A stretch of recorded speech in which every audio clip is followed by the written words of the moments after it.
ঈদের ছুটিতে দর্শনীয় স্থানে ভ্রমণ পিপাসুদের ভিড়। ফাঁকা শহরে ঘুরে বেড়াচ্ছে নগরবাসী, বিনোদন কেন্দ্রে স্বতঃস্ফূর্ত উদযাপন। যেহেতু বাচ্চা নিয়ে আসছি, বিশেষ করে কিডস জোনটা অনেক ভালো লাগছে। প্রাকৃতিক হাওয়া, সাগরের বড় বড় ঢেউ অনেক ভালো লাগে, ভীষণ মজা লাগছে, ভালো লাগছে, উপভোগ করছি বিষয়টা। শহরে থাকতে থাকতে বোরিং হয়ে গেছে, এখানে এসে এতটাই ভালো লাগছে যে ভাষায় প্রকাশ করতে পারছি না।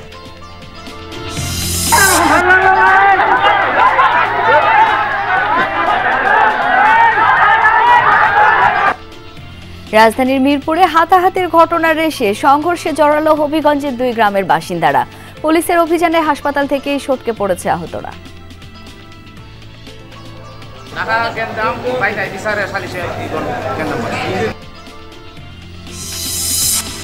সাতক্ষীরায় ভেঙে যাওয়া অংশে চলছে বিকল্প রিং বাঁধ দেওয়ার কাজ। প্লাবিত হওয়ায় 9টি গ্রামে দুঃসহ জনজীবন। বলগেট যদি আমরা 5টা-6টা ব্যবহার করতে পারি, নাইল এবং 20 দিনের ভিতরে আমরা এখানে পানি ভিতরে যাতে প্রবেশ না করতে পারে এই চেষ্টা আমরা করব। সেতুর অভাবে সুবিধা বঞ্চিত ঝিনাইদহের হালদারপাড়া গ্রাম। ঝুঁকি নিয়েই সাঁকো পারাপার হন বাসিন্দারা। বর্ষায় সীমাহীন ভোগান্তি। ব্রিজের জন্য আমাদের যত যাবতীয় মাঠ ঘাটের মালামাল সব মাথায় করে পার করতে হয়, খুবই সমস্যা। ফসলপাতি সব মাথায় করে পার করতে হয়, তারপর সময়ে পানি দিয়ে ভিজিয়ে পার করতে হয়। বাম্পার ফলনের বড় হাসি নেই রাজশাহীর আলু চাষিদের মুখে। হিমাগারের ভাড়া দ্বিগুণ করায় উৎপাদন খরচ উঠাতেই হিমশিম অবস্থা।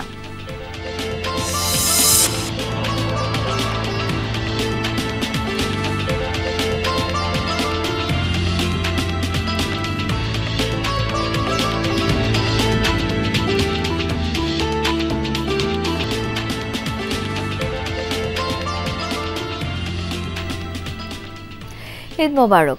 আমন্ত্রণ বিরতিহীন সংবাদ সারা দেশে। আপনাদের সঙ্গে আছি আমি শাওন দত্ত। এতক্ষণ শিরোনাম দেখছিলেন। ঈদের ছুটিতে পর্যটকদের পদচারণায় মুখর পর্যটন স্পটগুলো। পরিবার পরিজন বন্ধু বান্ধবের সাথে ছুটির মুহূর্তকে স্মরণীয় করতে ঘুরে বেড়াচ্ছেন তারা। শিশু কিশোর থেকে শুরু করে সকল বয়সী মানুষের পদচারণায় মুখর স্পটগুলো। উপরে সারি সারি পাহাড় আর মেঘের মাখামাখি, নিচে বয়ে চলা জলের ধারায় বিছানো সাদা পাথর। ঈদে 9 দিনের ছুটি, প্রকৃতির অপরূপ সৌন্দর্য উপভোগ করতে পরিবার বন্ধু বান্ধব নিয়ে সিলেটের উল্লেখযোগ্য স্পটগুলোতে ছুটছেন পর্যটকেরা। অপরূপ সৌন্দর্যের লীলাভূমি এই সিলেট। গতকালকে আমরা ঈদে ছিলাম জাফলংয়ে, আজকে এখানে অনেক সুন্দর প্লেস। এবার এই ফার্স্ট বাচ্চাদের নিয়ে আসলাম, ওরা ঢাকা থেকে ঈদ করতে আমার বাসায় আসছে, আমি সিলেটে থাকি, তো আর কি মোটামুটি খুব সুন্দর, ওরা খুব উপভোগ করতেছে এই ঠান্ডা পানি। বন পাহাড়ের সান্নিধ্য পেতে পার্বত্য জেলা খাগড়াছড়িতেও বেড়েছে পর্যটকদের সমাগম। যেহেতু বাচ্চা নিয়ে আসছি, বিশেষ করে কিডস জোনটা অনেক ভালো লাগছে। পাশাপাশি ঝুলন্ত ব্রিজ সব জায়গায় মানে একদম কালারফুল, খুব সুন্দর করে সাজিয়েছে। এবার সবার আনন্দের সাথে বাচ্চাদের আনন্দ মিশে একাকার হয়ে গেছে। সকাল থেকে পর্যটকের মোটামুটি সমাগম ছিল, এখনো পর্যন্ত হচ্ছে 2000+ হয়েছে। আমরা আশা করতেছি যে এই সমাগমটা বেশ কিছুদিন থাকতেছে। অবসর কাটাতে বাঙালির পছন্দের শীর্ষে কক্সবাজার সমুদ্র সৈকত। ঈদের ছুটি কাটাতে উপচে পড়া ভিড় সুগন্ধা, হিমছড়ি, ইনানির মতো পয়েন্টগুলোতে। সুন্দর একটা প্লেস, প্রাকৃতিক হাওয়া, সাগরের বড় বড় ঢেউ অনেক ভালো লাগে। সপরিবারে কক্সবাজার এসেছি, আমাদের ভীষণ মজা লাগছে, ভালো লাগছে, উপভোগ করছি বিষয়টা। মনের অবসাদ, ক্লান্তি, কর্মব্যস্ততার এগুলোর যে একটা ক্লান্তি আসে, সেটা থেকে রিফ্রেশ হয়ে আবার নতুন করে যার যার কাজের জায়গায় ফিরে যাব।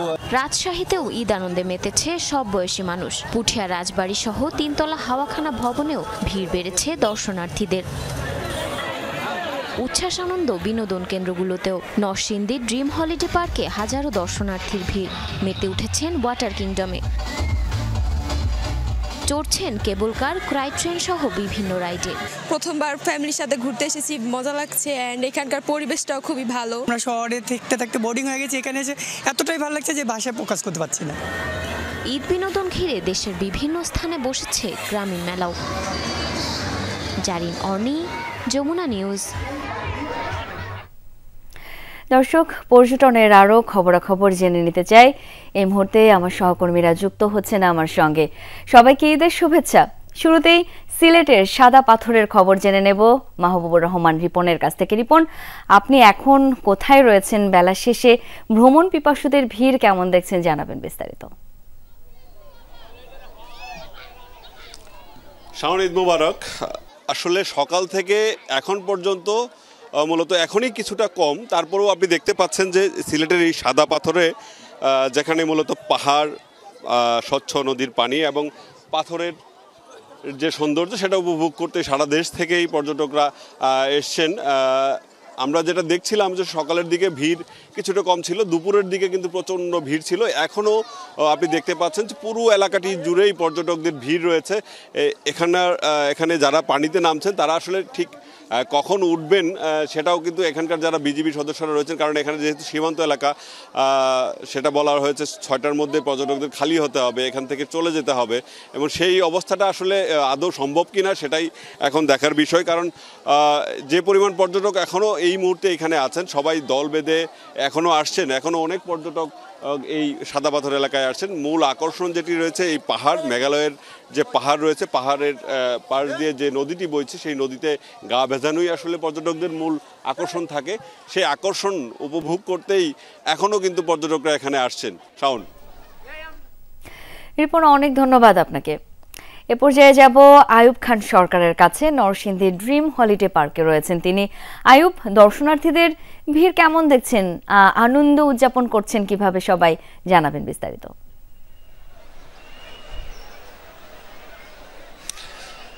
শাওন, পরন্ত এই বিকেলে নরসিংদীর ড্রিম হলিডে পার্ক থেকে আপনাকে ঈদের শুভেচ্ছা। এখানে আমরা আসলে সকাল থেকেই এখানে ছিলাম এবং এই ঈদ উদযাপনের দ্বিতীয় দিনে আসলে পর্যাপ্ত পরিমাণের দর্শনার্থী এই ড্রিম হলিডে পার্কে কিন্তু এসেছেন। তো আপনাকে একটু দেখাতে চাই শাওন যে এখানে আমি এখন ওয়াটার পার্কে রয়েছি। এখানে কিন্তু হাজার হাজার দর্শনার্থী দুপুর থেকে এই পর্যন্ত এখানে ছিলেন। আসলে পরন্ত বিকেলবেলা 5টার পর এখানে যে মিউজিক সিস্টেমটি রয়েছে, নৃত্যের তালে তালে যে মিউজিক সিস্টেমটি রয়েছে সেটি কিছুক্ষণ আগে বন্ধ হয়েছে এবং দর্শনার্থীরা এখন এখান থেকে ফিরে যাবেন। আর এখান থেকে আপনাকে বলে রাখি যে বাংলাদেশের বিভিন্ন প্রান্ত এবং জেলা থেকে কিন্তু এখানে দর্শনার্থীরা প্রতিনিয়ত এখানে ভিড় করছেন। আর এই প্রত্যেকটি ঈদেই কিন্তু এখানকার কর্তৃপক্ষ নতুন নতুন রাইডস এখানে সংযোজন করেন, যার ফলে মানুষ এখানে আনন্দ বিনোদনের উপভোগটা পুরোপুরি কিন্তু করতে পারছে। আর এখানে পরিবার পরিজন, শিশু, বৃদ্ধ সব বয়সী মানুষ কিন্তু এখানে ঈদ উদযাপন করতে ঈদের এই দ্বিতীয় দিনে এখানে এসেছেন। আর পাশাপাশি এখানে বিভিন্ন ধরনের সুযোগ সুবিধা মালিক কর্তৃপক্ষ এই দর্শনার্থীদের জন্য দিয়ে থাকেন, যার কারণে এখানেই অন্তত ভিড়ের সংখ্যাটা বেশি এবং ঈদের দ্বিতীয়, তৃতীয় এবং চতুর্থ দিন পর্যন্ত কিন্তু এখানে ঈদ উদযাপন করতে আসেন এই দর্শনার্থীরা। শাওন, আয়ুব, অনেক ধন্যবাদ আপনাকে। এবার একটু খুলনার খবর জেনে নেব। খুলনার জাতিসংঘ শিশু পার্কে আয়োজন করা হয়েছে ঈদ মেলার, সেখানে আছেন প্রবীর বিশ্বাস। প্রবীর, মেলায় কি কি আয়োজন রয়েছে সেই সম্পর্কে জানতে চাই। শাওন, বিনোদন প্রেমীদের ভিড় বেড়েছে খুলনার সব বিনোদন কেন্দ্রগুলোতে। যেখানে একটু স্বস্তির নিঃশ্বাস ফেলানোর জায়গা, এমন জায়গাগুলোতে কিন্তু তিল ধারণের ঠাঁই নেই। তবে আমরা রয়েছি জাতিসংঘ শিশু পার্কে। ঈদ মেলা, এটা ঈদ মেলা, ঈদ আনন্দ মেলা, কেউ কেউ আবার এটাকে বলে ঈদ মিলন মেলা। এই মেলাতে শিশু কিশোরদের ভিড় সবচেয়ে বেশি। আমরা দেখেছি শিশুরা দল বেঁধে, কেউ বা একজন দুইজন করে, আবার কেউ বা পিতামাতার ঘাড়ে চড়ে এই মেলাটি কিন্তু উপভোগ করছে। অর্থাৎ পরিবারের যে ছোট শিশুটি রয়েছে তাকে পিতামাতা বা অভিভাবকরা বাধ্য হয়েই কিন্তু মেলাতে এনেছে। এবং এই মেলায় যে সমস্ত আয়োজনটা রয়েছে, বিশেষ করে বাংলার ঐতিহ্যবাহী নাগরদোলা, নৌকাদোলা, ঘোড়ার দোলা সব বিভিন্ন রাইড রয়েছে, যেখানে শুধুমাত্র মেলা উপলক্ষেই কিন্তু এখানে এগুলোর আয়োজন করা হয়েছে। এবং খেলাধুলার বাইরেও কিন্তু খাবার দাবার, কিছু কেনাকাটা, লোকশিল্প, কারিশিল্প, অর্থাৎ বেদ, বাঁশ, কাঠ সহ বিভিন্ন জিনিসের কেনাকাটাও কিন্তু এখান থেকে করা যায় বাড়ির দৈনন্দিন কাজের জন্য। তবে এই ব্যাপারগুলো যে দোলাগুলো রয়েছে, নাগরদোলার কথা যদি বলি, এতে উঠে সেই মানুষগুলো কিন্তু বাংলা লোকসংস্কৃতির সেই স্বাদটা পেতে চেষ্টা করে এবং আমরা এখানে দেখেছি সব বয়সী মানুষ কিন্তু উঠছে, অর্থাৎ শুধুমাত্র যে এই সমস্ত আয়োজনে যদি এই পাশটা একটু দেখাই যে এগুলোতে শুধুমাত্র শিশু কিশোররা উঠছে এমনটি নয়, অর্থাৎ বাড়ির বড়দেরও কিন্তু বাধ্য হয়ে তাদেরকে সঙ্গ দেওয়ার জন্য, তাদের খুশিত্ব বাড়ানোর জন্য তাদেরও কিন্তু এই সমস্ত বিনোদনে অংশ নিতে হচ্ছে। সব মিলে মেলা 3 দিন চলবে, আগামীকাল পর্যন্ত এই মেলা সকলের জন্য উন্মুক্ত, তবে মেলার সময়সীমা বাড়ানো হতে পারে বলেছে আয়োজকরা এবং সবাই মিলে এই মেলাতে ভীষণ রকমের আয়োজন করছে, আনন্দ করছে বলে আমাদের দেখছিলাম। প্রবীর, বড়দের পাশাপাশি ছোটরাও অনেক বেশি আনন্দ মেতে উঠেছে, একই কথাই বলতে হয় আপনার সাথে সাথে। এবার একটু রাজশাহীর খবর জানবো। পুঠিয়া উপজেলার পুরাতাত্ত্বিক নিদর্শন শিব মন্দিরে রয়েছেন তারেক মাহমুদ। তারেক, দর্শনীয় স্থানগুলোতে ভ্রমণ পিপাসুদের ভিড় আজকে কতটা, সেই সম্পর্কে জানাবেন।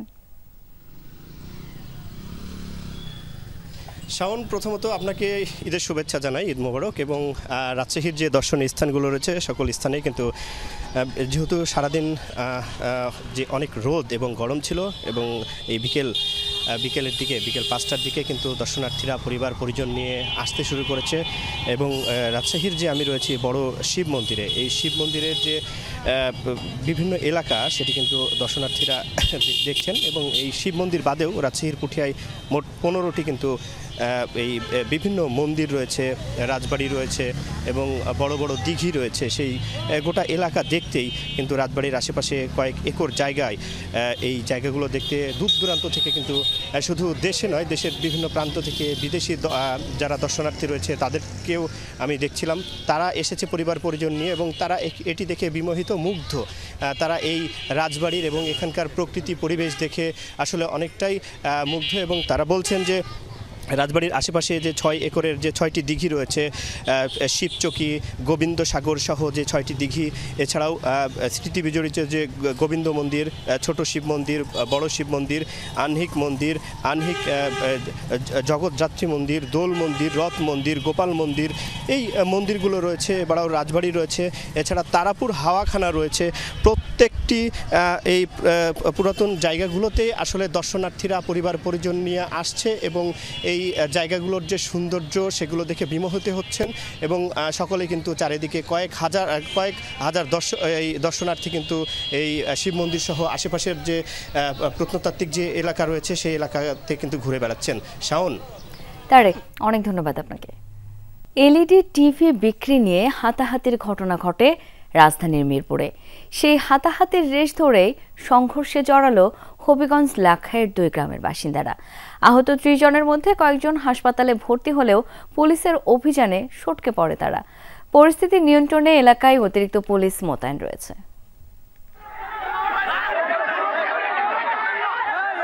ঈদের দ্বিতীয় দিন সকালে এভাবেই সংঘর্ষে জড়ায় হবিগঞ্জ লাখাইয়ের পূর্ব তেঘরিয়া গ্রামের 2 পক্ষের লোকজন। পুলিশ জানায় ওই এলাকার আব্দুল মুকিত ও রুকন মিয়া ব্যবসার কারণে দীর্ঘদিন ঢাকার মিরপুরে বসবাস করেন। সম্প্রতি মিরপুরে পুরাতন এলইডি টিভি বিক্রিকে কেন্দ্র করে তাদের মধ্যে হাতাহাতি হয়। ঈদের ছুটিতে এলাকায় ফিরলে ঘটনাটি নিয়ে মুকিত মিয়া ও রুকন মিয়ার লোকজনের মধ্যে উত্তেজনা ছড়ায়। বিষয়টি মীমাংসার জন্য সালিশ বৈঠকের তারিখ নির্ধারণ করে স্থানীয়রা। বৈঠক চলাকালে কথা কাটাকাটির এক পর্যায়ে দুপক্ষের লোকজন সংঘর্ষে জড়ায়।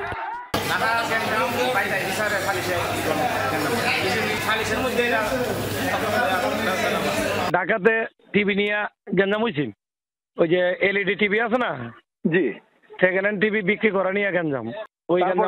ওই গেঞ্জাম আইসা ওই যে আপনার মুকিত গ্রুপ যেটা, ওই গ্রুপের লোকে রুকনের গ্রুপের লোকের বাড়িতে ফলাফি করলে ডাকাডাকি করছে আর কি। সংঘর্ষে আহতদের লাখাই উপজেলা স্বাস্থ্য কমপ্লেক্স ও হবিগঞ্জ সদর হাসপাতালে পাঠানো হয়।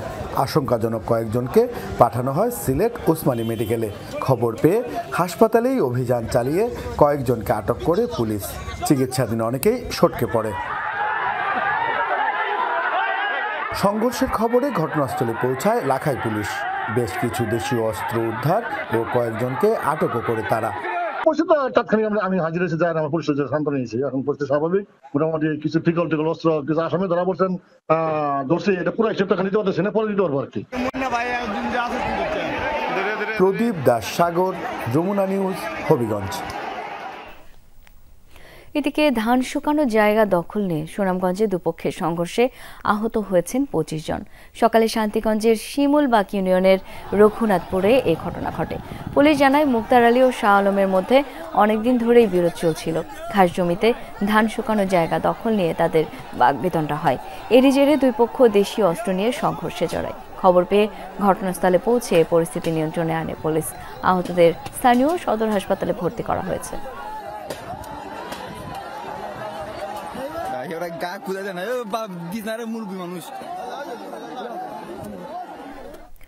গোপালগঞ্জে জমি নিয়ে বিরোধের জেরে দুপক্ষের সংঘর্ষে আহত হয়েছেন অন্তত ২০ জন। সকালে কোটালীপাড়ার বর্ষাপাড়া গ্রামে এ ঘটনা ঘটে। আহতরা জানায় বাড়ির পাশের জমিতে মাছের খের কাটতে যায় সিরাজ ফকির, তাকে বাধা দেয় চাচাতো ভাই গাউস ফকির। এই নিয়ে দুজনের মধ্যে কথা কাটাকাটি, পরে দুপক্ষের লোকজন সংঘর্ষে জড়ায়। এতে আহতদের মধ্যে ১২ জনকে জেনারেল হাসপাতালে, গুরুতর আহতদের ঢাকায় পাঠানো হয়েছে। সংঘর্ষের ঘটনায় কোনো অভিযোগ পাওয়া যায়নি বলে জানিয়েছেন কোটালীপাড়ার থানার ভারপ্রাপ্ত কর্মকর্তা। সাতক্ষীরার আশাশুনিতে খোলপেটুয়া নদীর ভাঙা বেড়িবাঁধের কাছে বিকল্প রিং বাঁধ দেওয়ার কার্যক্রম চলছে। স্থানীয় ইউপি চেয়ারম্যান জানান, বাঁধের ভেঙে যাওয়া অংশ ঘিরে মাটি ভরা জিও ব্যাগ ফেলা হচ্ছে। গ্রামবাসীকে এই কাজে সহায়তা করছে পানি উন্নয়ন বোর্ড। গতকাল সকাল 8:30টার দিকে আলিয়া ইউনিয়নের বিছট এলাকায় জোয়ারে খোলপেটুয়া নদীর বেড়িবাঁধের 200 ফুট অংশে ভাঙন দেখা যায়। পানি ঢুকে প্লাবিত হয় 9টি গ্রাম, তলিয়ে যায় কৃষি জমি, বহু মাছের ক্ষেত। পানি উন্নয়ন বোর্ডের কর্মকর্তারা জানিয়েছেন, প্রয়োজনীয় বাল্কহেড পেলে দ্রুত সময়ের মধ্যে বাঁধ সংস্কারের কাজ শুরু হবে। আমাদের টিউ আছে, রোল আছে, জনবল আছে। এখন আমাদের দরকার হচ্ছে বলগেট। এই যে ধীরে ধীরে এগিয়ে আসছে, এই বলগেট যদি আমরা 5টা-6টা ব্যবহার করতে পারি, কাল এবং পরশু দিনের ভিতরে আমরা এখানে পানি ভিতরে যাতে প্রবেশ না করতে পারে এই চেষ্টা আমরা করব। এ বিষয়ে আরো জানবো। সাতক্ষীরা থেকে এখন সঙ্গে যুক্ত হচ্ছেন সহকর্মী আকরাম হোসেন। আকরাম, বিকল্প রিং বাঁধ দেওয়ার কাজ কতদূর এগোলো? সার্বিক পরিস্থিতি এখন কেমন দেখছেন জানাবেন। বিকল্প রিং বাঁধ দেওয়ার কাজ যে সকালে শুরু হয়েছে সেটা কিন্তু দুপুর নাগাদ বন্ধ হয়ে গেছে। জোয়ারের পানিতে আবারও ভেসে গেছে এবং লোকালয় কিন্তু আবারও প্লাবিত হয়েছিল। এখন ভাটা থাকায় পানি কিছুটা লোকালয়ে কমেছে। আমরা একটু সরাসরি একটি দুর্গত এলাকার একটি বাড়িতে রয়েছি, আপনাকে একটু দেখাতে চাই। একটি মাটির তৈরি যে ঘরবাড়ি সেটি কিন্তু ধসে পড়েছে। শুধু এটি নয়, এ অঞ্চলের 11টি গ্রামের যে কাঁচা মাটির যে ঘরবাড়ি, সেই ঘরবাড়ি অধিকাংশই কিন্তু এইভাবেই ধসে পড়েছে। মানুষদের কৃষিক্ষেত, ফসলি জমি, মাছের ক্ষেত ভেসে গেছে। সীমাহীন দুর্ভোগে পড়েছেন এই অঞ্চলের মানুষ। অনেকের কিন্তু আমরা দেখেছি যে রান্নার তাদের কিন্তু যে খাবার বা আপনি কি ধরনের ক্ষতির মধ্যে পড়েছেন? আমি তো আপনার ক্ষতির মধ্যে আমার তো কিছু নাই। আমার ঘর বাড়ি ছিল, সব ভেঙে নদী মানে ডাঙে পানি চাইছে, ভেঙে চলে গেছে। শুনছিলেন যে খুবই কিন্তু ক্ষতিগ্রস্ত। এইভাবে এই অঞ্চলের মানুষ সীমাহীন অবর্ণনীয় দুর্ভোগের মধ্যে রয়েছেন। আকরাম, অনেক ধন্যবাদ আপনাকে। একটি সেতুর অভাবে সব সুবিধা থেকে বঞ্চিত ঝিনাইদহের বিচ্ছিন্ন এক গ্রাম। শিক্ষা, চিকিৎসা সহ যে কোনো কাজে যেতে হয় পাশের গ্রামে। ঝুঁকি নিয়ে সাঁকো পার হয় গ্রামের সব বয়সী মানুষ। বারবার আবেদন জানিয়েও সেতুর বরাদ্দ পায়নি গ্রামের বাসিন্দারা। ঝিনাইদহ মহেশপুরের বিচ্ছিন্ন গ্রাম হালদারপাড়া উপজেলা শহর থেকে প্রায় 40 কিলোমিটার দূর। একপাশে ভারতের নদিয়া জেলা, আর 3 দিক থেকে গ্রামটিকে ঘিরে রেখেছে ইছামতি নদী। হালদারপাড়ায় প্রবেশের একমাত্র উপায় জরাজীর্ণ এই বাঁশের সাঁকো। যে কোনো কাজে যেতে হয় পাশের গ্রাম শ্রীনাথপুরে। প্রতিদিন ঝুঁকি নিয়েই সাঁকো পারাপার হচ্ছেন গ্রামের বাসিন্দারা। এই ব্রিজের জন্য আমাদের যত যাবতীয় মাঠ ঘাটের মালামাল সব মাথায় করে পার করতে হয়, খুবই সমস্যা। তারপরে একটা ঘর দৌড় করতে হলে সব কিছু ওই মাথার উপর করে নিয়ে পার করতে হয়। 2 বস্তা সিম যদি হয় 2টা জন নিতে হয় আমাকে, তো 2টা জনের দাম 500 করে 1000 টাকা। আবার সিম তোলা লোকের দিতে হয়, আর এই ব্রিজ থাকলে তো আর আমার এত টাকা খরচ হয় না। জামিরুল চেয়ারম্যান যখন ছিল তখন হচ্ছে 7 লক্ষ টাকা দিয়ে যাই ডিসি সাহেব। এখন দেওয়ার পর এইখানে ভেকু আছে, কিছুদিন পর দুদিন থেকে ভেকু তুললে চলে গেল। ফসলপাতি সব মাথায় ফিরে পার করতে হয়, তারপর সময়ে পানি দিয়ে ভিজিয়ে পার করতে হয়। সেতুর অভাবে গ্রামবাসী প্রায় সব সুযোগ সুবিধা থেকে বঞ্চিত। জরুরি প্রয়োজনে উপজেলা শহরে যেতে লাগে ঘন্টা দুয়েক। কৃষিপণ্য আনা নেয়া, ব্যবসা বাণিজ্য সবই চলে কোনো রকমে। গ্রামে নেই কোনো স্কুল, পড়াশোনার জন্য শিশুদের পাড়ি দিতে হয় এই সাঁকো। বর্ষায় ভোগান্তি থাকে সীমাহীন। এখান থেকে মূলত আমরা আসা যাওয়ার জন্য হয়তো বা আমরা হেঁটে আসতে পারি, কিন্তু ছোট বাচ্চারা তো আসতে পারবে। বাচ্চাদের পার করার সময় দুই মাথায় লোক দাঁড়িয়ে থাকতে হয়, যে বাচ্চাদের পার করে দিতে হয়, আবার পার করে নিতে হয়। কখন পানিতে পড়ে যায়, পানি তো অনেক বেশি। যখন বৃষ্টি হতো সাঁকো পিছল থাকতো, সবাই কাদা পায়ে যেত, পিছলে হতো অনেক। ওখানে আমরা ডেজার মেশিন নিয়ে গিয়েছিলাম, যে আমরা সীমানা ওই পার এবং এই পারে কতখানি হলে আমাদের ব্রিজটা হয়। তো সেই এলাকায় ডেজার মেশিন যেহেতু অনেক দীর্ঘদিন হয়ে যাচ্ছে, যেই ডেজার প্রেশার দিয়েছে আর ভিতরে চলে যাচ্ছে। গ্রামবাসীর পক্ষ থেকে বারবার লিখিত আবেদন জানানো হয়েছে বিভিন্ন দপ্তরে, তবে সেতু নির্মাণের জন্য এখন পর্যন্ত কোনো বরাদ্দ হয়নি। হালদারপাড়া এবং এর সাথে মহেশপুরে আরও 3টির মতো ব্রিজ, সব মিলিয়ে 4 থেকে 5টি ব্রিজের জন্য সম্ভাব্যতা যাচাই করে এগুলো আমরা উপরে পাঠিয়ে দিচ্ছি। আমাদের এক্সিএন এলজিডি এটা নিয়ে কাজ করছে, উপজেলা নির্বাহী অফিসার এটা নিয়ে কাজ করছে। আমরা খুব সহজে হয়তো এই জায়গাগুলোতে মানুষজনের দুর্ভোগ লাঘব করতে পারবো। স্থানীয়রা জানান, স্বাধীনতা পরবর্তী সময়ে দ্বীপ গ্রামটিতে 1.5 শতাধিক পরিবারের বাস ছিল। কালের বিবর্তনে কোনো উন্নয়ন না হওয়ায় কমতে থাকে বসতি। এখন টিকে আছে মাত্র 35টি পরিবার। সাবরিনা লিজা, যমুনা নিউজ। লক্ষ্মীপুরে চোর সন্দেহে শ্রমিক দলনেতাকে পিটিয়ে হত্যার ঘটনায় দায়েরকৃত মামলায় প্রধান অভিযুক্ত সহ 4 জনকে গ্রেপ্তার করেছে পুলিশ। এর আগে নিহতের স্ত্রী 4 জনের নাম সহ অজ্ঞাত 30 জনের বিরুদ্ধে মামলা করেন। মামলায় বলা হয়, রোববার রাতে সদরের সবুজের গোজা এলাকায় প্রতিবেশী কবির হোসেনের ঘরে ফোনে চার্জ দিতে যায় শ্রমিক দলনেতা রাজু। এ সময় তাকে চোর সন্দেহে আটক করে কবির ও তার সহযোগীরা। পরে অটোরিকশা চোর সন্দেহে একটি ইটভাটার সামনে গাছের সাথে বেঁধে রাতভর মারধর করা হয় রাজুকে। গুরুতর আহত হলে রাজুকে সদর হাসপাতালে ভর্তি করা হয়। অবস্থার অবনতি হলে ঢাকা নেয়ার পথে মৃত্যু হয় তার। পুলিশ জানায়, বাকি আসামিদের ধরতে অভিযান অব্যাহত রয়েছে। হয়েছে বাম্পার ফলন, তারপরেও বাজারে আলুর দাম না থাকায় হাসি নেই চাষিদের মুখে। জমির ইজারা আর উৎপাদন খরচই উঠছে না তাদের। কৃষকের অভিযোগ, হিমাগারে আগের চেয়ে দ্বিগুণ মূল্যে আলু রেখে এখনো সিন্ডিকেটের থাবায় তারা অসহায়। অনেকে বুকিং দেওয়ার পরও হিমাগারে আলু রাখতে পারছেন না। রাজশাহীর মাঠ জুড়ে এবছর আলুর বাম্পার ফলন হয়েছে, তবে তাতে দুশ্চিন্তা দূর হয়নি কৃষকদের। ফেব্রুয়ারি থেকে এখন পর্যন্ত মাঠ থেকে আলু তুলছে কৃষক। জমি থেকেই আলু বিক্রি হচ্ছে কেজি প্রতি 10 থেকে 12 টাকায়। এত অল্প দামে আলু বিক্রি করে কৃষক লোকসানের মুখে পড়েছেন। 10 টাকা 12 টাকা কেজি, এতে কৃষকের কিছুই হবে না। যে খরচটা তো উঠবে না। আবার আপনার যেমন ধরলেন ধার দেনা পাওনা করে আলুটা করা, লেবার খরচ, আলুর বীজ খরচ, সার খরচ, পানি খরচ দিয়ে দেখা যাচ্ছে যে আমাদের পকেট থেকে এবার যাবে। উৎপাদন ভালো, কিন্তু এই আলু এখন কাঁচা। আমি যদি বিক্রি করতে যাই 8 থেকে 10 টাকা কেজি, কোল্ড স্টোরেজে রাখতে যাব, ওরা 8 টাকা কেজি হিসাবে আমার থেকে ভাড়া নেবে। তা আমি এই আলু নিয়ে কি করব?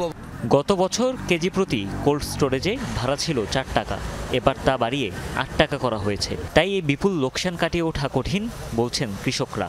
ভাড়া নিয়েছে আপনার, এবার ধরছে 8 টাকা ভাড়া, গতবার ছিল 4 টাকা ভাড়া, এখানে 4 টাকা কৃষকের লস। নতুনভাবে একটা স্টোরের একটা বিষয়তে এতে মনে হয় না যে এবার আলুতে বিগত দিনের মতন মানুষ একটু লাভবানের জায়গায় আসবে।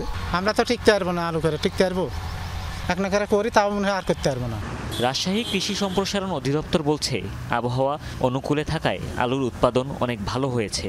কৃষক, আলু ব্যবসায়ী ও কোল্ড স্টোরেজ মালিক সব পক্ষই যেন লাভবান হয় এমন সিদ্ধান্ত নিতে যাচ্ছে তারা। কৃষক আলু রেখেও যাতে লাভবান হয়, এবার কোল্ড স্টোরেজ তাদেরও তো একটা লাভ ক্ষতির ব্যাপার আছে, সেক্ষেত্রে তারাও যাতে লাভবান হয়, তাদেরও লোকসান যাতে না হয়, সে ব্যাপারে আসলে আমাদের দৃষ্টি থাকবে। কৃষি সম্প্রসারণ অধিদপ্তরের বিভাগীয় কার্যালয়ের তথ্য অনুযায়ী চলতি মৌসুমে উত্তরাঞ্চলের 16 জেলায় 3,65,000 হেক্টর জমিতে আলুর আবাদ হয়েছে। উৎপাদন লক্ষ্যমাত্রা 98,65,000 টন, কিন্তু সংরক্ষণের জন্য 221টি হিমাগারের ধারণ ক্ষমতা মাত্র 23,75,000 টন, যা উৎপাদিত আলুর মাত্র 23%। ফলে বাকি 75,23,000 টন আলু কৃষকরা বাড়িতে সংরক্ষণ বা বাজারে বিক্রি করতে বাধ্য হচ্ছেন। হুমায়ুন রশিদ, যমুনা নিউজ। চা বাগান ভাবলেই চোখে ভেসে ওঠে কোমর সমান সবুজ চা গাছের দৃশ্য। কিন্তু জানেন কি, চা বাগানে রয়েছে 20-25 ফুট উচ্চতার বিশেষ কিছু চা গাছ। বহুবার বাগানে গেলেও গাছগুলো হয়তো অনেকের চোখেই পড়েনি, কারো কারো নজরে আসলেও জানা নেই এগুলোর গুরুত্ব। কেন বছরের পর বছর লালন করা হয় এসব গাছ? চা শিল্পে গাছগুলোর ভূমিকাই বাকি রহস্যময় সেই গাছগুলোর অজানা গল্প জানাচ্ছেন সহকর্মী প্রদীপ দাস সাগর।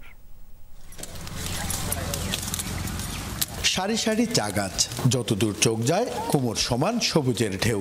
পাতা সংগ্রহে ব্যস্ত শ্রমিকরা। চা বাগানের চিরচেনা দৃশ্য এটি। তবে পরিচিত এই দৃশ্যের বাইরেও রয়েছে এক অজানা গল্প। চায়ের বাগানে শুধু ছোট গাছই নয়, কিছু গাছ আকাশ ছোঁয়া।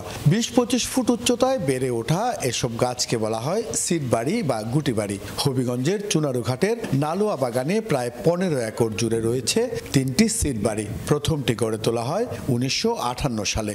চা গাছ নর্মালি হচ্ছে দুইটা ওয়েতে প্রপাগেট করে, একটা হচ্ছে কাটিং আর একটা হচ্ছে সিডলিং। কাটিংটা হচ্ছে চা পাতা থেকে, মানে চায়ের একটা সার্টেন পাতা থেকে আমরা ওইটা প্রপাগেট করি, আর আরেকটা ওয়ে হচ্ছে সিড। সো সিড আমরা কালেকশন করার জন্য এইভাবে সিড বাড়ি তৈরি করা হয় আর কি। যখন চা বাগান শুরু হয়েছিল তখন আমরা সিড থেকেই নতুন চারা উৎপন্ন করতাম, সেই জন্য সিড বাড়িটার প্রয়োজনীয়তা অনুভব করে।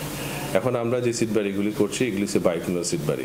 সাধারণ মানুষের কাছে এই গাছগুলো রয়ে গেছে এক রহস্যের মতো। অনেকেই দেখেননি বা জানেন না এগুলোর গুরুত্ব কতটা।